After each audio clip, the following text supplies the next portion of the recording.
네, 이처럼 이른 새벽 5시쯤 경북 포항에서 규모 4.6의 지진이 발생했습니다. 지난해 11월에 발생한 포항 강진의 여진 중에서는 가장 큰 규모이며 부상자도 발생했는데요. 자세한 지진 상황을 김동혁 기상전문기자와 함께 알아보겠습니다. 어서 오세요. 네, 먼저 오늘 새벽에 일어난 지진 상황 다시 한번 정리해 주시죠. 예, 기상청에서는 오늘 오전 5시 3분 이 경북 포항시 북구 북북서쪽 5km 지역에서 규모 4.6의 지진이 발생했다 이렇게 밝혔습니다. 지난해 발생한 11월 15일에 발생했죠. 그 포항 강진 이후에 가장 강한 여진으로 현재 알려져 있고요. 지진이 발생한 깊이는 14km. 그래서 우리가 강진이 발생했을 때도 한 10km 안팎 정도의 그 깊이에서 지진이 발생한 것으로 알려져 있었는데 이번에도 14km 비교적 얕은 곳에서 지진이 발생한 것으로 현재 파악되고 있습니다. 규모로만 본다면은 규모 4.6은 그 한반도 전체 해역과 내륙을 포함해서 역대 한 18번째 정도의 규모에 해당된다 이렇게 보시면 되겠고요. 지난번 강진에 비해서는 한 16배 정도 에너지가 더 낮은 것 이렇게 볼 수 있겠습니다.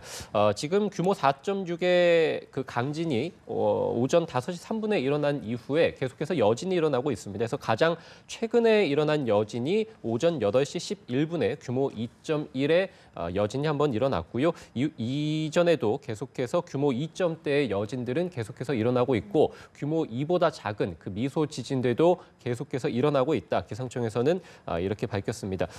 포항시에서는 오전 6시에 재난안전대책본부를 현재 가동한 상황이고요. 시에서는 그 건축물들을 긴급 점검하고 있는 상황입니다. 지금까지 피해 신고도 계속해서 들어와 있고 구급 신고는 4건 들어왔습니다. 또 그 저희가 이제 속보 자막을 통해서 전해드렸다시피 포항 공대에서 한 학생이 지진에 대피하던 중에 넘어져서 머리를 다쳤고요. 이 밖에도 2명이 많이 놀라서 119에 도움을 요청하기도 했습니다.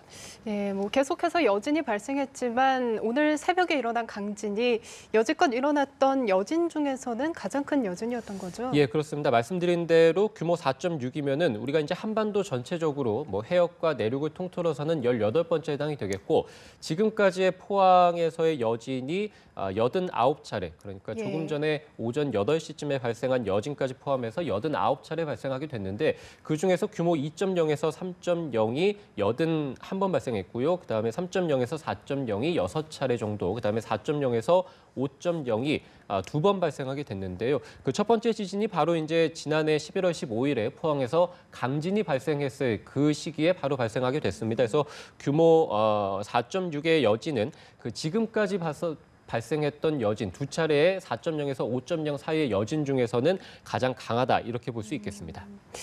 예, 이번 규모 4.6의 지진에 따른 진도가 약 5 정도로 분석이 됐습니다.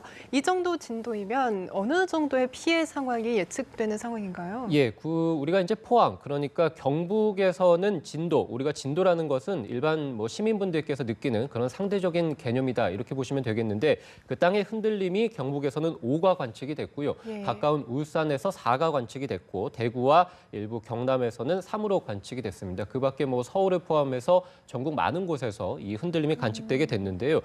진도가 5 정도라고 한다면 거의 모든 사람들이 이 흔들림을 느낄 수 있는 정도다 이렇게 보시면 되겠고 많은 사람들이 잠을 깨고요. 약간의 그릇과 창문이 깨지고 또는 이제 석고에 금이 가는 정도 이 정도라고 보시면 되겠습니다. 이번 포항에서의 그 지진으로 인해서 담벼락이 무너졌다라는 또 제보도 또 들어오기도 했었는데 이 정도의 규모가 진도 한 5 정도라고 보시면 되겠고요. 바로 인근에서 발생한 울산에서의 진도 4 정도라고 본다면 실내에 있는 많은 사람들이 느낄 수 있는 정도지만 옥외에 있는 사람들은 좀 느끼기가 어려운 정도, 이 정도라고 보시면 되겠고 밤에 일부의 사람들이 잠을 깨고 역시 진도 5와 마찬가지로 그릇이나 창문들이 흔들리고 깨지는 정도, 이 정도라고 보시면 되겠습니다.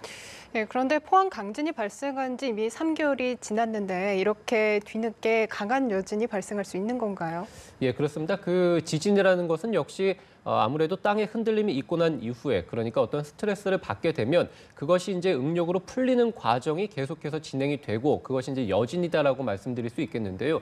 최근에 그 포항에서의 여진들이 계속해서 잇따르고 있었습니다. 물론 작은 규모의 지진이기는 합니다만 어쨌든 지난해 이 포항 강진 이후에 최근 들어서 여진이 좀 급증하는 모습들을 보이고 있는데요. 아무래도 여진이 계속해서 일어난다. 그러니까 땅의 흔들림이 작지만 계속해서 일어난다는 것은 어쨌든 그 주변에서의 지각에서의 또 다른 그런 스트레스, 응력이 쌓여 있다. 이렇게 볼 수밖에 없습니다. 그렇기 때문에 그 응력이 최근에 그 작은 여진들로 인해서 다시 한번 강하게 또 분출이 됐다라고 볼 수 있겠고, 지금 아무래도 규모 4.6의 강한 또 지진이 일어났기 때문에 이로 인한 또 주변 지역에서의 또 크고 작은 여진들이 앞으로 계속될 가능성도 충분히 배제할 수 없을 것 같습니다.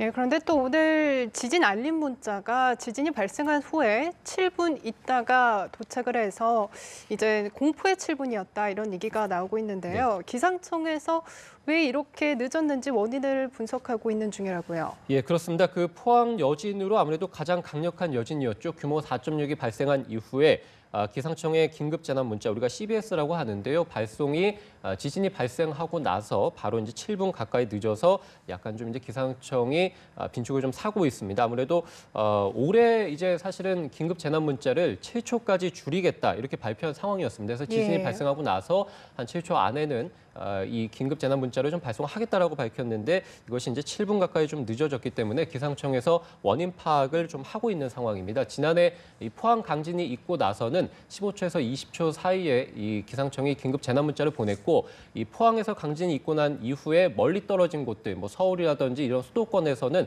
오히려 흔들림이 발생하기 전에 긴급 재난 문자를 받기도 했습니다. 그래서 아무래도 기상청에서 경주 강진 이후에 이 직접적으로 문자를 1차적으로 바로 보낼 수 있게 개선을 했는데, 이번에 아무래도 다시 또 지진 문자가 좀 늦게 발송을 하면서 원인 파악에 나선 것으로 알려져 있습니다.